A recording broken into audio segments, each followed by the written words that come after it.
He had to give back the jacket. Do you really think that they told him to give back the jacket? I think maybe, yeah. Because they want to sell. I would buy the jacket that MMA wore during Kiev any day. No matter. And you would never take it off? Probably not.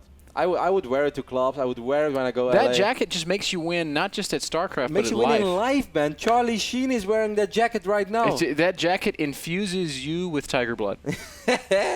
Man, I would love to see Slayer's MMA jacket on Charlie Sheen. I actually don't think the world is ready for that. The world is not ready. Maybe that is why people predicted the end of the world. Because they knew that Slayers was going to disband, and they knew that Charlie Sheen... The jacket would be on the market. Oh my god, no.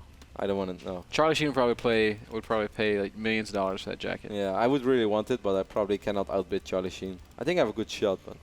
The other day on Reddit, there was a guy that was like personal friends with Charlie Sheen, and he was doing an AMA. Mm-hmm. And pretending to be Charlie Sheen? Or? No. He said, hey, I'm Charlie Sheen's friend. I party with Charlie Sheen all the time. That's kind of weird, I feel like. It's like, hey, I'm actually really unknown, but I'm Charlie Sheen's friend. Ask me anything. It's like, wow, maybe you want to achieve something in your life other than being Charlie Sheen's friend. That's what I do when I do AMAs. I'm like, hey, I'm RotterdaM's friend. Ask me anything. But hey, RotterdaM, Charlie Sheen. Anyways, man. Come on, bro. You don't have tiger blood. All right. We'll see about that. Liquid Taeja is, of course, our blue Terran, spotting in the right bottom side of Entombed Valley. While Acer MMA, former Slayers MMA, is our red Terran, spotting on the left top side. Man, they just don't learn. MMA is supposed to be the blue Terran, blue jacket, blue Terran. That's all we need. I hope that MMA is going to play... I don't know. I really hate to use the word better, but how else to describe the series so far? Well, I think that's really all there is to it. I don't think MMA has played poorly. I wouldn't say that he's made any huge mistakes. A couple small ones here and there. He kind of got rolled the last game, man. There was not a real engagement all along. And it's not like he played super economical and that there was like one window. If Taeja attacked right now, he wins. Otherwise, he loses. I mean, the opposite was true. If that game would have dragged on, Taeja would have still been more than fine. He had an upgrade advantage, he had a macro advantage, he was going up to 4 bases himself, and at the end of the day, his 4 bases were easier to defend than the 4 bases of MMA. So MMA should have not lost that game that easily. I do sort of feel like the reason that Taeja had the larger army was because MMA invested faster in the 4th command center. Maybe I'm a little off there. That makes sense, but the difference was big, and it was also not, as I said, if Taeja wouldn't have attacked on the moment, it wouldn't have been game over or anything like that. I would even say it was still a super even game. And MMA was the one who's going to have to make something happen, because I kind of like Taeja's position in that game, simply because of the upgrade advantage. Yeah, okay, I can agree with that. Guys, what this does mean though, if Taeja wins this series, we're going to have a rematch of the DreamHack Winter Open 2012 finals between Taeja and Hero, and I think it's going to be one of the most anticipated series of the year. Certainly after that DreamHack final, a lot of people had high expectations, Ben. They were super hyped about it.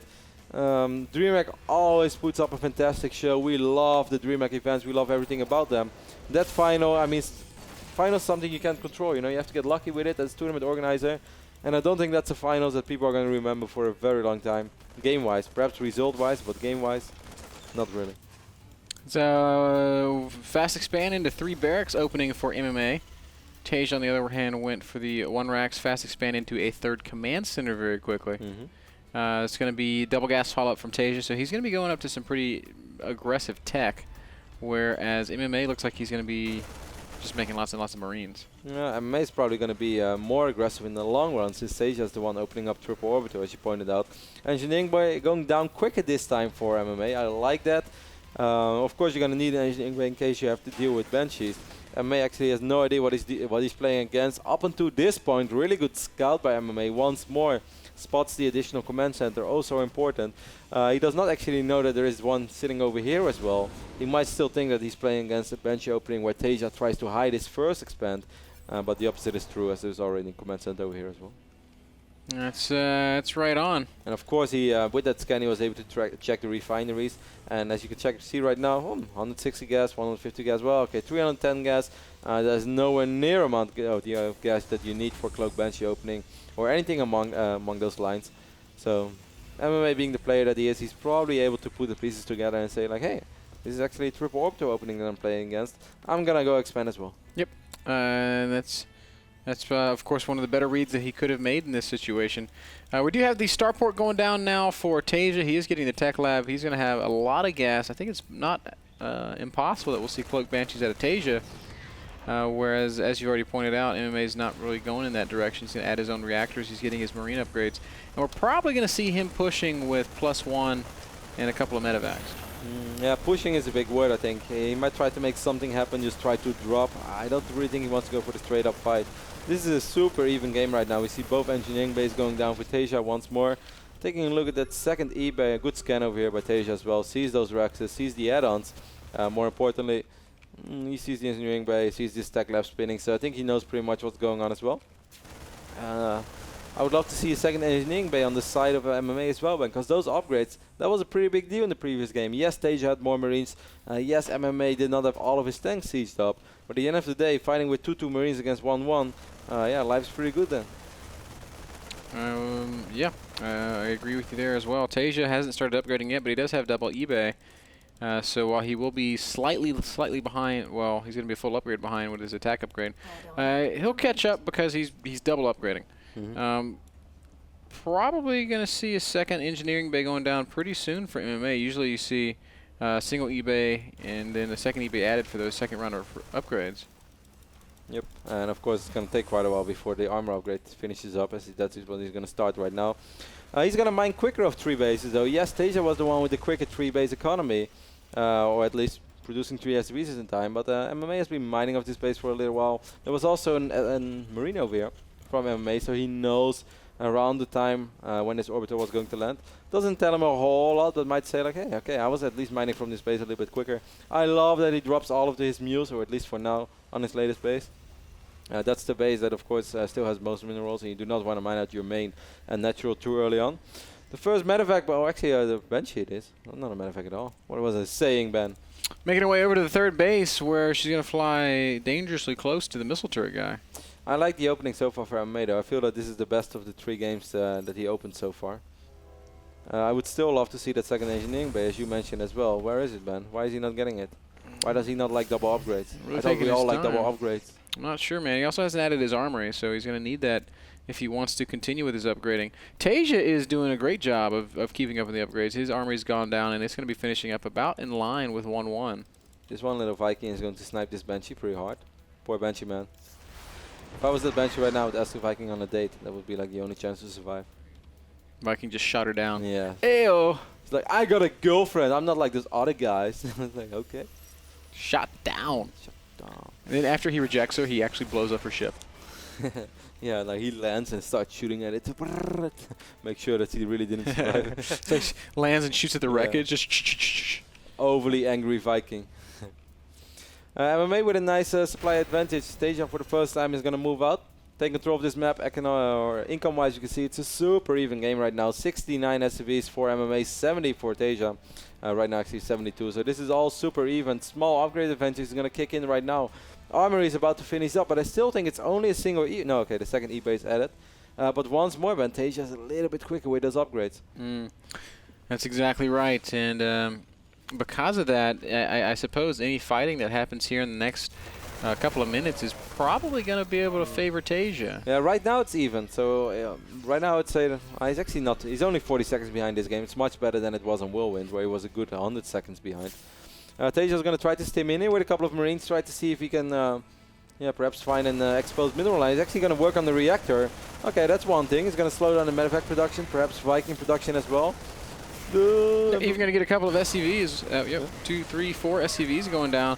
A couple more may fall. Man, this is a great little damage done by Tasia. At the same time, though, MMA is pushing out across the middle of the map. Trying to get a good position is going to be super crucial right now. He's still up in SCV, so losing those SCVs definitely did not hurt him. I would even say that he's oversaturating his 3 bases. He's going to go for a really aggressive and big play right now. I kind of like it. Most of the tanks are not in range. Wow, this is actually a sick move right now by MMA. Yes, sir. Getting very close to the production line of Tasia. He's going to kill at least one barracks. He has 22 Marine advantage, man. 22 Marines. That is so massive. And he's got 40 Marines in this push alone, killing off 2 barracks from Tasia. Now he's going to load up and reposition. The production of MMA is just insane. We saw his Marine count go up by 14 in one rotation, or anything like that. It's going to go up to 4 bases right now.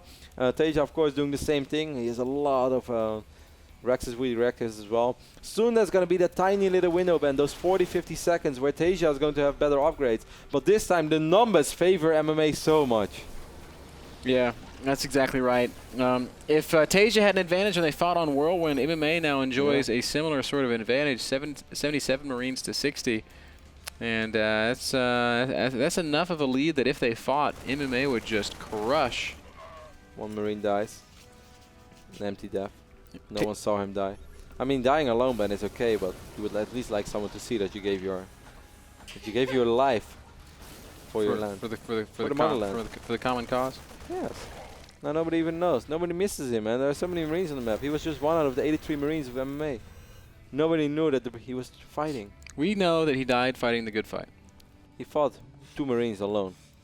He did not give up, not surrender, did not even try to run away to safety. No, he fought to the bitter end.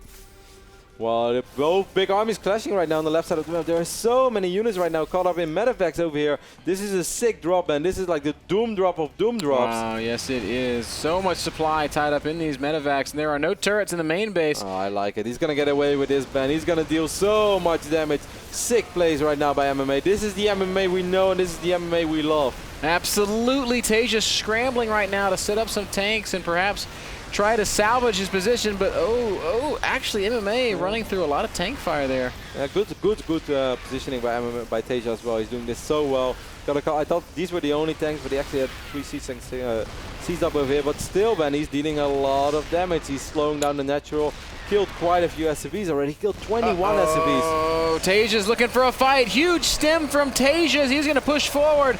And I'm not sure how this is going to turn out. MMA looks like he's going to hold. Wow, it looked like Tasia had so many more Marines than MMA in this fight, but at the end it didn't matter. These Marines will clear up the siege tanks as well. And now we still have this nice army of MMA in the main base of Tasia. MMA's macros slipped a little bit during all this, but he can totally get away with this. Tasia's looking pretty dead right now, Kev. He's down at 120 supply against about 170. And MMA. And he still didn't clear up this this army in the main base. I think finally he's going to clean up the last of these tanks. Medevacs will mostly get away.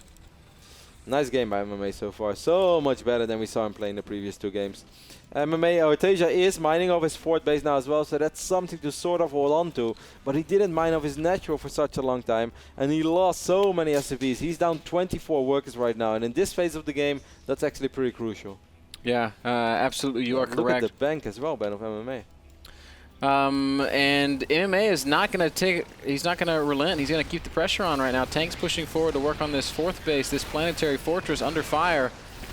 Tasia's going to try to stem forward and do something about it. Does kill 1 tank, and actually he's going to kill both these tanks. And with that, he can just kind of fall back. Good exchange over there, but MMA is just taking the entire top side of the map right now. He went up to 5 bases. He's going to be able to mine off this as well. He has pretty decent saturation over the mining bases that he still has. Once more, the upgrades are a little bit slow for him, while Tasia is going to scare MMA away, as MMA just decided to retreat for a little while. Just going to probably regroup. The only problem is, Ben, if he maxes out and he waits for a very long time, Tasia is going to have a much bigger fighting army because he lost so many SCVs. Yep. I was about to say the exact same thing. While MMA is in a fantastic position right now, in about 20 supply, we're going to see roughly even army supplies, and at both players being at 200 and 200. Oh, medevac! Unfortunate medevac. Actually, super fortunate medevac. Actually takes minimal amounts of damage, unloads all the Marines. This fight looks like it's going to go okay for Tasia. I mean, MMA is continuing to try to push the issue here, but Tasia with a good position with a lot of siege tanks. And the upgrade advantage, man, once more, those 3-3 Marines really kicking in, but the reinforcements should be enough for MMA to finally push Tasia back. But you could really see the difference. This is what 3-3 Marines do for you. Yeah, they just... How did those Marines get here, Ben? Blindingly fast sort of damage output. These guys are like, it's like the beach with Leonardo DiCaprio, but now it's not hot and there's no beach either. We're just stranded on Entombed Valley. What do you think of these 3 is going to eat each other first, man? I think this guy, like whenever you turn your back on your mates, you're eventually going to eat them. Soon he's going to just turn around and shoot them both in the head. 2 of them have their backs turned. So I think it's the guy in the back that's going to eat the other 2. He's going to shoot him in the back. He's like, hey, I'm kind of hungry. Nothing like that is happening yet, but MMA is still active with a bigger army right now, and also Ben, his 3-3 upgrades finished up. So that is, of course, going to help out big time. It is a larger army, Kevin, but it's not an overwhelmingly... Yeah. And he's also having way less siege tanks, so if he runs into a siege tank line of Tasia, Tasia might be able to make something happen. As long as Tasia is on 4 base, Uh-oh. he has something to work with. Medevac in the bottom of the map trying to find an opening. But shut down. Missile turret guy was there, man, working double duty. What's up, missile turret guy? He's like, nothing, just kind of spinning around here in my missile turret. Medevac on the top side of the map is going to try to find an opening. Tasia actually does not know, Ben, about this base in the right top side of this map. Otherwise, he could have dropped it, maybe deal some damage. Yes, it is a planetary fortress, but that's also the only thing that's there. He can always, of course, drop behind the mineral line. Army Tasia right now, Ben. Almost even. Sorry to say. Well, Tasia right now thinks that he's sort of in fine position because he thinks that this is the only additional base of MMA. But of course, there's this base on the right top side of the map. Tragedy as Tasia just killed one of MMA's missile turret guys and is going to continue working on this mineral line. Limiting some of the mining, but a big fight starting to unfold on Tasia's side of the map, and I think Tasia, realizing MMA's position, is going to try and disengage from it. These Marines out of range of the planetary fortress, also not killing anything. Now they are getting in range. Might take out another missile turret guy, Ben. No. It's Le Massacre all around the place. You never see missile turret guys get killed like this. I can't believe it. What if he just like left the missile that's a really big stim. That's not a very good stim, I think. And he's going to continue pushing forward. Does pick off a couple of siege tanks there. Well, that's too many Marines from MMA. Did you see that move command from MMA? He was actually not attack moving. He was just literally right-clicking. Lost a lot of potential DPS in that fight. But at the end of the day, he's still in a good position just because of this base on the right top side of the map. If this base wasn't there, I would even say that Tasia slowly but steady evening things out. But Tasia just doesn't know about this sort of free opportunity to do so much more damage. This is the second time MMA's gotten away with the hidden base too, Kevin. The drop finally being dealt with in the top half of the map. Well, players going to fight for the middle of the map once more. Zelnaga Watchtower is so important. These tanks are a little bit exposed. MMA, what are you doing? Super exposed tanks. Huge mistake by MMA. He loses every single siege tank. It is 12 tanks to 2 right now. And finally, this expansion gets scouted. Uh-oh, MMA. That was a very, very expensive mistake. Wow. I cannot believe that. He was just not paying attention at all. Lost 4 or 5 siege tanks. Tasia is putting up a really good fight. And May's going to try once more. He has so many Marines, This is a nice attack. Sweeping in from several angles. There are reinforcements showing up for Tasia. Tanks are so well covered. That's the single difference that I've seen in this game. Tasia covers his tanks. MMA does not, and Tasia wins another big fight. Wow, this game, man, it was almost over. We thought Tasia was dead in the water, but not at all. He fought, he stayed in there, he found openings, and he just took really good fights, picked up tanks, made 1 or 2 wrong stims, but overall just got way better engagements. And right now, as he takes out, or at least as he's moving forward to the right top side of the map, if he takes out this base, I would even say that he's ahead. I mean, what happened to that bank of MMA? MMA was maxed out with 2,000 minerals, while Tasia was not maxed out and did not have a bank. And look where we are right now. Yeah, it's turning into a very, very tricky sort of situation. This planetary is going to go down. This guy, man. This is so fast. Heart. You see that? He was soaking up shots. Oh my god, MMA just... Look how many Marines he's losing, Ben. Oh, planetary does finally fall, but has bought Tasia a lot of time to get back into position. Tasia's not going to force the issue here. Even though probably he could. MMA is in trouble, man. He's in big trouble. He's down in supply. He's kind of out of mining bases. And this is the elimination game. If he loses here, he's out, man. NASL. And MMA could use some success, man. It's been a little while. He has a couple of appearances. He's playing at the IPL this weekend as well. As far as I know, he's still alive, but he's also already in the loser bracket. It just hurts me to see a great champion like MMA struggle so much. I would love to see him at our finals, but of course I would love that rematch between Tasia and Hero as well, because I think that would be the sickest quarterfinal of them all. Look at the Marine count right now of Tasia, by the way, Ben. Actually, don't do it. Yeah, do it. Okay, I'm going to do it. 95 Marines out for Tasia against the 63 of MMA. That is a large difference. Tasia right now is just going to go. Army, this is brutal. One-shotting destructible rocks. Oh, he's going to go for it immediately. Perfect engagement from Tasia. MMA completely caught out with his pants around his ankles, and this is not going to end well for MMA. Liquid Tasia. Man, showing that he doesn't need a build order win, even though it wasn't a build order win in the first game. He just kind of played better. Second game, he just sort of straight up played better. Now he's showing that even when he's behind Ben, even when he's fighting that uphill battle, even when MMA has the better start, Tasia has the skills to turn it around, and he's just playing better StarCraft than Tasia right now. Absolutely, hands down, no argument. Tasia, the better player in this game, hammering MMA back. MMA is back all the way to his third base. His fourth is exposed. It could possibly be sniped off, but at the same time, I think Tasia realizes he can just win the game here. He's down 40 army supply, Ben, and he's also down 24 Marines. MMA, what can you still potentially do? Tasia's going to kill so many SCVs right now. Takes out siege tanks as well. There's nothing. There is no answer. More Marines trying to deal with the tank line of Tasia. But it doesn't even matter. GG. God, man, I'm kind of blown away by this game.